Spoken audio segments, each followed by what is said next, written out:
ہم نے اپنے اب تک کے فجر کے دروس میں اللہ رب العزت کی شان پاک کے حوالے سے کچھ گفتگو کی ہے۔ آج ہم انشاءاللہ آقا کریم علیہ الصلوۃ والسلام کی شان پاک کے حوالے سے کچھ گفتگو کریں گے۔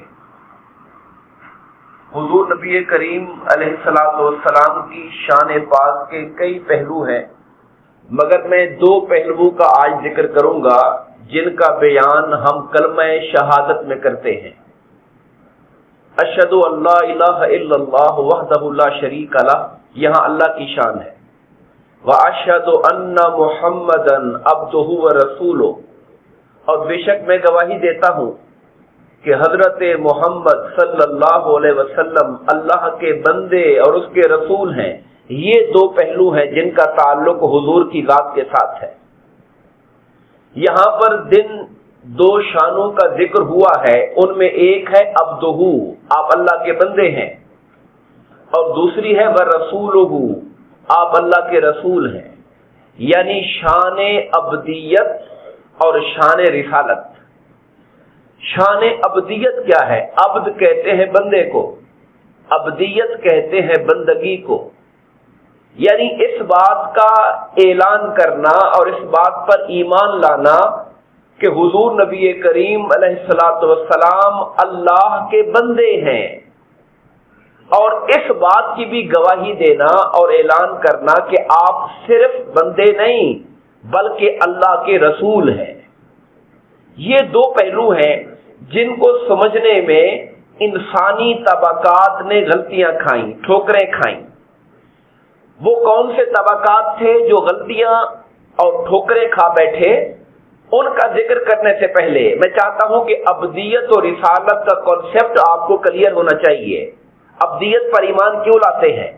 یہ ایمان لانا کیوں ضروری ہے کہ آپ اللہ کے بندوں میں سے ایک عبد مقرب ہیں، ایک عبد محبوب ہیں، عبد معزون ہیں؟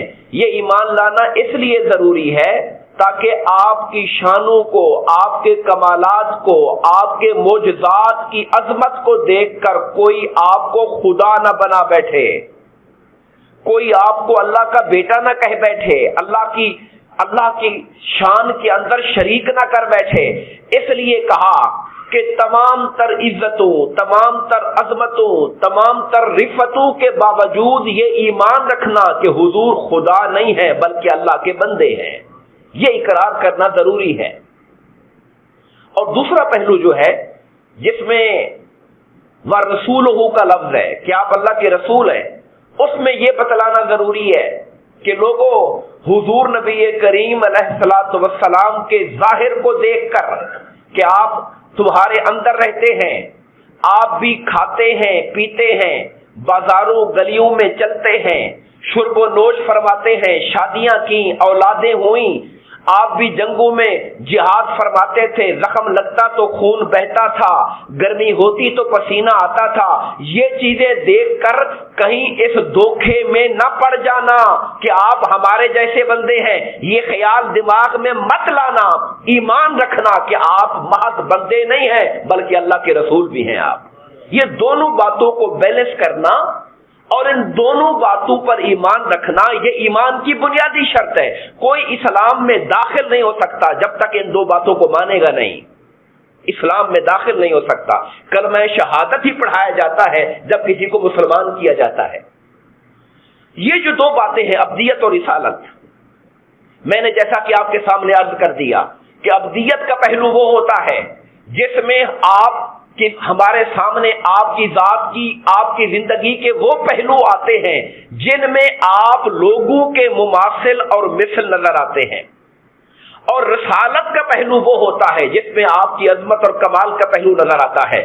لوگوں سے یہ کہا جا رہا ہے کہ یقیناً آپ اللہ کے بندوں میں سے ایک بندے ہیں، مگر آپ کو خالی عبد نہ سمجھنا، اس لیے کہ عبد دیگر، عبدہ چیزیں دیگر، عبد اور ہوتا ہے، اور جو اللہ کا خاص بندہ عبد ہوتا ہے وہ اور ہوتا ہے۔ جو خالی عبد تھا حضرت موسیٰ علیہ السلام کی شکل میں انتظار اور التجا کرتا رہا کہ باری تعالیٰ مجھے اپنا دیدار کرا، جواب آیا کہ آپ نہیں کر سکتے۔ اور جو عبد تھے، اللہ کے عبد خاص تھے، ان کو آسمان سے جبرائیل کو بھیج کر ملاقات کے لیے بلوایا گیا تھا۔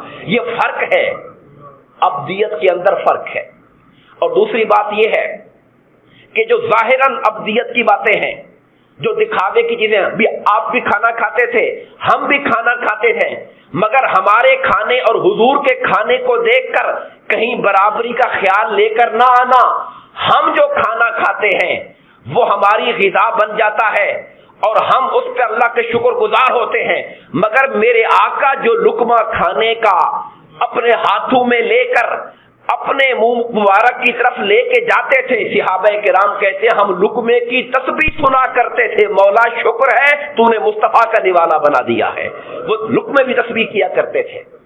لوگوں نے دیکھا کہ پسینہ ہمیں بھی آتا ہے، پسینہ حضور کو بھی آتا ہے، تو شاید معاذ اللہ برابر ہو گئے۔ ارے نہیں، ہمارا پسینہ آتا ہے تو ساتھ والا کہتا ہے یار ذرا دور ہو کے بیٹھو، سمیل آتی ہے، بو آتی ہے۔ میرے مصطفیٰ کا پسینہ وہ تھا کہ میرے آقا کے پسینہ مبارک سے مشک و عنبر سے بڑھ کر خوشبو آیا کرتی تھی، اور آقا جس گلی سے گزر جاتے تھے پتہ نہیں پوچھنا پڑتا تھا، گلی کی خوشبو بتاتی تھی مصطفیٰ ادھر سے ہو کر گزرے ہوں گے۔ تو ظاہری چیزیں بھی اگر نظر آتی تھیں مگر ان کے اندر بھی کوئی مماثلت نہیں تھی۔ حاضرین محترم، حضور نبی کریم علیہ الصلوۃ والسلام کو اللہ رب العزت نے عبدیت کا ذکر بھی قرآن میں کیا، جب یہ فرمایا کل انما انا بشر مثلکم، اے نبی آپ اعلان کر دیجئے لوگوں میں تمہارے جیسا انسان ہوں، مگر ساتھ ہی خدا کا طریقہ یہ ہے، اللہ تعالیٰ کبھی اکیلی عبدیت اور مثلیت کی بات نہیں کرتا۔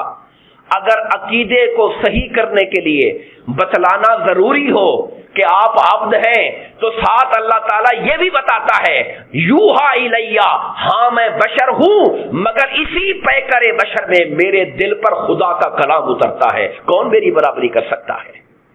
یوحا الیہ حضور کی امتیازی شان کو ظاہر کرتا ہے۔ جب اللہ تعالیٰ اکیلے ذکر کرتا ہے، چیزیں دو ہو گئی، ایک عبدیت کا ذکر، ایک رسالت کا ذکر۔